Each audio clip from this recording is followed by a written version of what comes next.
Praise the lord. ದೇವರ ಪರಿಶುದ್ಧವಾದ ನಾಮಕ್ಕೆ ಮಹಿಮೆ ಉಂಟಾಗಲಿ.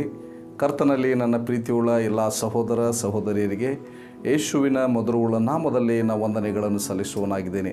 ಪ್ರಿಯರೇ, ಮತ್ತೊಂದು ಒಂದು ಹೊಸ ದಿವಸದಲ್ಲಿ ಒಂದು ಹೊಸ ಸಂದೇಶದೊಂದಿಗೆ ನಿಮ್ಮ ಮುಂದೆ ಬರಲಿಕ್ಕಾಗುವಂತೆ ದೇವರು ಕೊಟ್ಟಂಥ ಒಂದು ಅವಕಾಶಕ್ಕಾಗಿ ನಾನು ದೇವರಿಗೆ ಸ್ತೋತ್ರಗಳನ್ನು ಸಲ್ಲಿಸುವನಾಗಿದ್ದೀನಿ. ಪ್ರಿಯರೇ, ನಮ್ಮ ಕರ್ತನಾದ ಯೇಸು ನಿಮ್ಮನ್ನು ಆಶೀರ್ವದಿಸಿ ದಿನವೆಲ್ಲ ನಡೆಸಲಿ ಎಂಬುದಾಗಿ ನಾವು ಪ್ರಾರ್ಥಿಸುವರಾಗಿದ್ದೇವೆ. ಈ ದಿನದ ಚಿಂತನೆಗಾಗಿ ಒಂದು ಚಿಕ್ಕ ಸಂದೇಶವನ್ನು ಧ್ಯಾನ ಮಾಡೋಣ.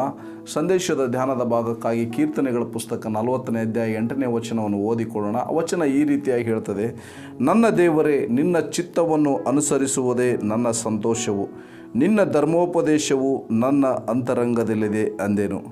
ದೇವರ ನಾಮಕ್ಕೆ ಸ್ತೋತ್ರವಾಗಲಿ.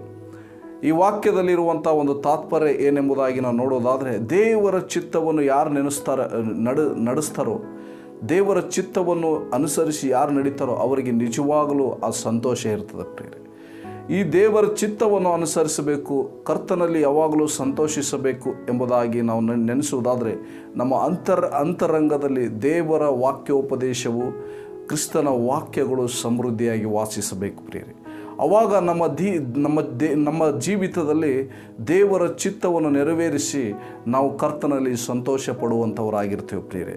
ಪ್ರಿಯರೇ, ವಾಕ್ಯ ದಾವೀದನ ವಿಷಯದಲ್ಲಿ ಒಂದು ನಿಜವಾದ ಮಾತು, ನೆರವೇರಿದ ಒಂದು ಮಾತು ಆಗಿದೆ. ಪ್ರಿಯರೇ, ಅಷ್ಟು ಮಾತ್ರವಲ್ಲ, ನಮ್ಮ ಕರ್ತನಾದ ಯೇಸು ಕ್ರಿಸ್ತರ ವಿಷಯದಲ್ಲೂ ಕೂಡ ಇದು ಒಂದು ನೆರವೇರಿದ ಮತ್ತು ಒಂದು ಶಾಶ್ವತವಾದ ಘನವಾದ ಸತ್ಯವಾಗಿದೆ. ಪ್ರಿಯರೇ, ಯಾಕಂದರೆ ನಮ್ಮ ಕರ್ತನಾದ ಯೇಸು ಕ್ರಿಸ್ತರು ಈ ಲೋಕಕ್ಕೆ ಬಂದಿದ್ದು ನಮಗೆ ಮಾದರಿಯನ್ನು ತೋರಿಸಿ ತನ್ನ ಹೆಜ್ಜೆ ಜಾಡಿನಲ್ಲಿ ನಡೆಯುವುದಕ್ಕೆ ನಮ್ಮನ್ನು ಕರೆದಿದ್ದಾನೆ ಎಂಬುದಾಗಿ ನಾವು ಯೋಹಾನನ 1 ಪೇತ್ರನ ಪತ್ರಿಕೆ 2ನೇ ಅಧ್ಯಾಯ 21ನೇ ವಚನದಲ್ಲಿ ನಾವು ನೋಡ್ತೇವೆ. ಪ್ರಿಯರೇ, ದೇವರಿಗೆ ಸ್ತೋತ್ರವಾಗಲಿ. ಆದ್ದರಿಂದ ನಮ್ಮ ಕರ್ತನಾದ ಯೇಸು ಹೇಗೆ ತಂದೆಯಾದ ದೇವರ ಚಿತ್ತವನ್ನು ನೆರವೇರಿಸಿದರು, ಹೇಗೆ ಅವರು ಕರ್ತನಲ್ಲಿ ಸಂತೋಷಿಸಿದರು, ಅವರಿಗೂ ಅನೇಕ ಹೋರಾಟಗಳಿತ್ತು, ಸಂಕಟಗಳಿತ್ತು, ಅವಮಾನಗಳಿತ್ತು, ಆದರೂ ಕೂಡ ದೇವರಲ್ಲಿ ಹೇಗೆ ಸಂತೋಷಿಸಿದರು ಎಂಬುದಾಗಿ ನಾವು ದೇವರ ವಾಕ್ಯದಲ್ಲಿ ನಾವು ನೋಡೋರಾಗಿರ್ತೇವೆ. ಪ್ರಿಯರೇ, ಆದ್ದರಿಂದ ಕರ್ತನಾದ ಯೇಸು ಮೊದಲನೇ ಪ್ರಾಶಸ್ತ್ಯ ದೇವರ ಚಿತ್ತವನ್ನು ನೆರವೇರಿಸುವುದಕ್ಕೆ ಹೇಗೆ ಕೊಟ್ಟರು, ಯಾಕೆ ಕೊಟ್ಟರು ಎಂಬುದಾಗಿ ನಾವು ನೋಡೋದಾದರೆ, ಪ್ರೈಸ್ಗಳು ಆತನ ವಾಕ್ಯದಲ್ಲಿ ನಾವು ನೋಡ್ತೇವೆ. ಯೋಹಾನನ ಬರೆದ ಸುವಾರ್ತೆ 4ನೇ ಅಧ್ಯಾಯ 34ನೇ ವಚನದಲ್ಲಿ ನೋಡ್ತೇವೆ, ನನ್ನ ತಂದೆಯಾದ ದೇವರ ಚಿತ್ತವನ್ನು ನೆರವೇರಿಸುವುದೇ ನನ್ನ ಮೊದಲನೇ ಆಹಾರ ಎಂಬುದಾಗಿ ಆ ವಾಕ್ಯದಲ್ಲಿ ನಾವು ನೋಡ್ತೇವೆ. ನೋಡಿಕೊಳ್ಳೋಣ. ವಾಕ್ಯ ಹೀಗಿರತ್ತಿರ್ತದೆ, ಏನಂತಂದರೆ, ನನ್ನ ಕಳುಹಿಸಿದಾತನ ಚಿತ್ತದಂತೆ ಮಾಡಿ ಆತನ ಕೆಲಸವನ್ನು ಪೂರೈಸುವುದೇ ನನ್ನ ಆಹಾರ ಅಂತ. ನೋಡಿ, ತಂದೆಯಾದ ದೇವರ ಚಿತ್ತವನ್ನು ಮಾಡಿ ಮುಗಿಸುವುದೇ ಆತನ ಒಂದು ಏನಾಗಿತ್ತು, ಆಹಾರವಾಗಿತ್ತು. ಪ್ರಿಯರೇ, ಇಲ್ಲಿ ನಾವು ಗಮನಿಸಬೇಕಾದಂಥ ಒಂದು ವಿಷಯ ಏನೆಂಬುದಾಗಿ ನೋಡೋದಾದರೆ, ಕರ್ತನಾದ ಯೇಸು ಕ್ರಿಸ್ತನ ಅಂತರಂಗದಲ್ಲಿ ತಂದೆಯಾದ ದೇವರ ಒಂದು ಮಾತುಗಳು, ಆತನ ಉಪದೇಶ, ಆತನ ತಂದೆ ಮತ್ತು ಯೇಸುವಿನ ಹೃದಯ ಒಂದಾಗಿತ್ತು. ಪ್ರಿಯರೇ, ಯಾವಾಗ ನಮ್ಮ ಜೀವಿತದಲ್ಲಿ ನಮ್ಮ ಮತ್ತು ಯೇಸುವಿನ ಹೃದಯ, ದೇವರ ವಾಕ್ಯಗಳು, ಕ್ರಿಸ್ತನ ವಾಕ್ಯಗಳು ಅದೇನಾಗಿದೆ ಅಂದರೆ ದೇವರೇ ಆಗಿದೆ. ದೇವರ ವಾಕ್ಯ ಅದು ಯೇಸು ಆಗಿದೆ. ಯಾವಾಗ ಸಮೃದ್ಧಿಯಾಗಿ ವಾಸಿಸ್ತದೋ, ಯಾವಾಗ ನಮಗೆ ನಮ್ಮ ಅಂತರಂಗದಲ್ಲಿ ವಾಕ್ಯೋಪದೇಶದಲ್ಲಿ ನಾವು ನೆಲೆಯಾಗಿ ವಿಧೇಯರಾಗಿರ್ತೀವೋ, ಆವಾಗ ನಿಜವಾಗಲೂ ನಾವು ದೇವರ ಚಿತ್ತ ಯಾವುದಲ್ಲ ಎಂಬುದಾಗಿ ತಿಳಿದುಕೊಳ್ಳಲಿಕ್ಕೆ ಸಾಧ್ಯವಾಗ್ತದೆ.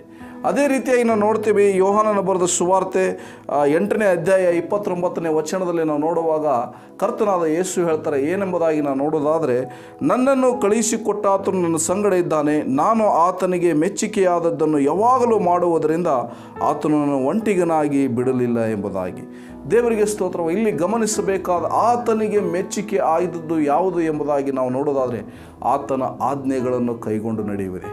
ಆತನ ಆಜ್ಞೆ, ಆತನ ಮಾತು, ಆತನ ವಾಕ್ಯವೇ ಆತನ ಚಿತ್ತವಾಗಿದೆ. ಪ್ರಿಯರೇ, ಆದ್ದರಿಂದ ಅಲ್ಲಿ ಹೇಳ್ತದೆ, ಯೇಸು ಹೇಳ್ತಾ ಇದ್ದಾರೆ, ನನ್ನನ್ನು ಒಬ್ಬಂಟಿಗನಾಗಿ ಬಿಡಲೇ ಇಲ್ಲ. ಅಂದರೆ ದೇವರು ಯಾವಾಗಲೂ ಆತನ ಸಂಗಡ ಇದ್ದರು.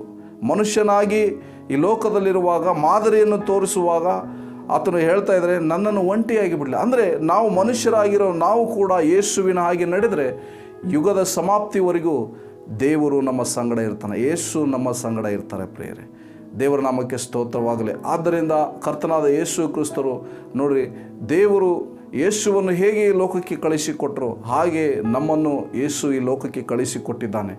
ಅದನ್ನು ನಾವು ಯೋಹಾನನ ಬರೆದ ಸುವಾರ್ತೆ 17ನೇ ಅಧ್ಯಾಯದಲ್ಲಿ ನೋಡ್ತೀವಿ. ಆದ್ದರಿಂದ ನಾವು ಆ ದೇವರ ಚಿತ್ತವನ್ನು ಅನುಸರಿಸಿ ನಾವು ದೇವರಲ್ಲಿ ಸಂತೋಷಿಸಬೇಕಂದ್ರೆ ನಾವು ಏನಾಗಿರ್ಬೇಕಂದ್ರೆ ನಮ್ಮ ದೇವರ ವಾಕ್ಯೋಪದೇಶ ನಮ್ಮ ಅಂತರದಂಗಲಿ ಕ್ರಿಸ್ತನ ವಾಕ್ಯಗಳು ನಮ್ಮಲ್ಲಿ ಸಮೃದ್ಧಿಯಾಗಿ ವಾಸ ಮಾಡುವಾಗ ಈ ನಮ್ಮ ಜೀವಿತದಲ್ಲಿ ಈ ವಾಕ್ಯ ಇದೇನಾಗ್ತದೆ, ನಿಜವಾಗ್ತದೆ ಪ್ರಿಯರೇ. ಇಲ್ಲ ಅಂತ ಹೇಳಿದರೆ ನಾವು ಯಾವುದೋ ಈ ಲೋಕದ ಹಿಂದೆ ಹಿಂಬಾಲಿಸುವಂಥದ್ದಾಗಲಿ ಅಥವಾ ಮಾನಸಿಕವಾಗಿ ಶರೀರದ ಒಂದು ಅಭಿಲಾಷೆಗಳಿಗೆ ಒಳಪಡೋದಾಗಲಿ ಅಥವಾ ಸೈತಾನನ ಆಲೋಚನೆಗೆ ಒಳಪಟ್ಟು ನಾವೇನಾಗ್ತೇವೆ ಅಂತ ಹೇಳಿದರೆ ಆ ದೇವರಿಗೆ ಅವಿಧೇಯರಾಗಿ ನಾವೇನಾಗ್ತೇವೆ, ದೇವರಿಂದ ದೂರವಾಗಿ ನಾಶನಕ್ಕೆ ಗುರಿಯಾಗುವಂಥ ಒಂದು ಕಾರ್ಯವಾಗ್ತದೆ ಪ್ರಿಯರೇ. ದೇವರ ನಾಮಕ್ಕೆ ಸ್ತೋತ್ರವಾಗಲಿ. ಆದ್ದರಿಂದ ಇಲ್ಲಿ ಈ ವಾಕ್ಯದ ಮೂಲಕ ಒಂದು ನಾನು ಎನ್ಕರೇಜ್ ಮಾಡೋದೇನೆಂಬುದಾಗಿ ನಾವು ನೋಡೋದಾದರೆ, ಕ್ರಿಸ್ತನ ವಾಕ್ಯಗಳು ನಮ್ಮಲ್ಲಿ ಸಮೃದ್ಧಿಯಾಗಿ ನೆಲೆಗೊಳ್ಳಲಿ, ಅದಕ್ಕೆ ವಿಧೇಯರಾಗೋಣ. ದೇವರ ವಾಕ್ಯೋಪದೇಶವನ್ನು ನಾವು ಮರೆಯುವುದು ಬೇಡ. ಸಭೆಯಲ್ಲಿ ಕೊಟ್ಟಂಥ ದೇವರ ವಾಕ್ಯೋಪದೇಶ ಸಭೆಗೆ ನಾವು ತಪ್ಪದೇ ಹೋಗುವವರಾಗಿರಬೇಕು. ಸಭೆಗೆ ಕೂಡಿಕೊಳ್ಳುವುದನ್ನು ಕೆಲವರು ಬಿಟ್ಟಿರೋ ಪ್ರಕಾರ ನಾವು ಬಿಡುವವರಾಗಿರಬಾರ್ದು. ನಾವು ಸಭೆಗೆ ಹೋಗಬೇಕು. ಸಭೆಯಲ್ಲಿರುವಂಥ ವಾಕ್ಯೋಪದೇಶವನ್ನು ನಾವು ಕೇಳಿ ಅದನ್ನು ಅನುಸರಿಸಿ ನಾವು ಮಾಡುವಾಗ ಈ ದೇವರ ಚಿತ್ತವನ್ನು ನಮ್ಮ ಜೀವಿತದಲ್ಲಿ ನಮ್ಮ ಕುಟುಂಬದಲ್ಲಿ ನೆರವೇರಲಿಕ್ಕೆ ಸಾಧ್ಯವಾಗ್ತದೆ. ಅಷ್ಟು ಮಾತ್ರವಲ್ಲ, ಅದೇ ನಮಗೆ ಸಂತೋಷವಾಗ್ತದೆ. ಅದರಲ್ಲೇ ನಾವು ಸಂತೋಷಿಸ್ತೇವೆ ಪ್ರಿಯರೇ. ದೇವರ ನಾಮಕ್ಕೆ ಸ್ತೋತ್ರವಲ್ಲ. ಈ ವಾಕ್ಯಗಳ ಮುಖಾಂತರ ದೇವರು ಧಾರಾಳವಾಗಿ ನಿಮ್ಮನ್ನು ಆಶೀರ್ವಾದ ಮಾಡಲಿ. Praise God. ಪ್ರಾರ್ಥನೆ ಮಾಡಿಕೊಳ್ಳೋಣ. ಪ್ರೀತಿಯುಳ್ಳ ಪರಲೋಕದ ತಂದೆಯಾದ ದೇವರೇ, ಪರಿಶುದ್ಧ ನಾಮಕ್ಕೆ ಸ್ತೋತ್ರವಾಗಲಿ. ಹೌದು ಕರ್ತನೇ, ನಿಮ್ಮ ಚಿತ್ತವನ್ನು ಅನುಸರಿಸುವುದೇ ನಮ್ಮ ಸಂತೋಷವಾಗಬೇಕು. ನಿಮ್ಮ ಧರ್ಮೋಪದೇಶ, ನಿಮ್ಮ ವಾಕ್ಯೋಪದೇಶ ಅಪ್ಪ ಕರ್ತನ ಕ್ರಿಸ್ತನ ವಾಕ್ಯಗಳು ನಮ್ಮಲ್ಲಿ ಸಮೃದ್ಧಿಯಾಗಿ ವಾಸ ಮಾಡಲಿ ದೇವರೇ. ಅವು ಕರ್ತನೆ ಸ್ತೋತ್ರ ಸ್ವಾಮಿ. ಅಪ್ಪ ಇಹಲೋಕದ ನಡವಳಿಕೆಯನ್ನು ಅನುಸರಿಸಿದೆ ಪರಲೋಕದ ಭಾವದವರಾಗಿ ನಡೆದು ನಿಮ್ಮ ಚಿತ್ತ ಏನೆಂಬುದಾಗಿ ತಿಳಿದುಕೊಂಡು ನಡೆಯಲಿಕ್ಕೆ ಸಹಾಯ ಮಾಡಿರಿ. ಈ ಸಂದೇಶವನ್ನು ವೀಕ್ಷಿಸುವಂಥವರಿಗೂ ದೇವರೇ, ನಿನ್ನ ಚಿತ್ತವನ್ನು ಅರಿತು ನಡೆಯುವುದೇ ನನ್ನ ಸಂತೋಷ. ಆ ದೇವರ ವಾಕ್ಯಗಳು ನನ್ನ ಸಮೃದ್ಧಿಯಲ್ಲಿ ವಾಸಿಸಲಿ ಎಂಬುದು ತೀರ್ಮಾನದೊಂದಿಗೆ ಕರ್ತನಿಗೆ ಮೆಚ್ಚುಗೆ ಉಳ್ಳವರಾಗಿ ಆಶೀರ್ವಾದ ಹೊಂದಲಿ ಎಂಬುದಾಗಿ ಪ್ರಾರ್ಥಿಸ್ತೀನಿ. ಎಲ್ಲ ಮಹಿಮೆ ನಿಮಗೊಬ್ಬರಿಗೆ ಸಲ್ಲಿಸ್ತಾ ಪ್ರಾರ್ಥನೆ ಯೇಸು ಕ್ರಿಸ್ತರ ನಾಮದಲ್ಲಿ ಬೇಡಿ ಬಂದಿದ್ದೇವೆ, ಪರಲೋಕದ ಜೀವವುಳ್ಳ ತಂದೆಯೇ. ಆಮೇನ್, ಆಮೇನ್. Thank you. God bless you.